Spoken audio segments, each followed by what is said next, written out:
جناب رسول اکرم صلی اللہ علیہ وآلہ وسلم کا فرمان عالی شان ہے،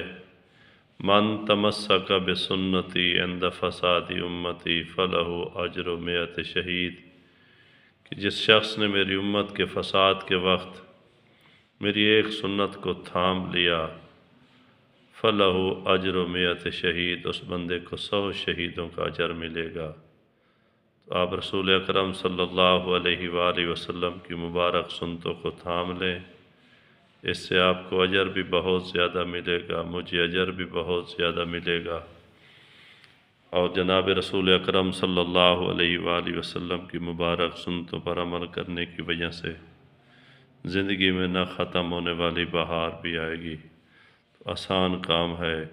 ہم کھانا کھاتے وقت جناب رسول اکرم صلی اللہ علیہ وآلہ وسلم کی سنتوں کا خیال رکھیں، پانی پیتے وقت جناب رسول اکرم صلی اللہ علیہ وسلم کی سنتوں کا خیال رکھیں۔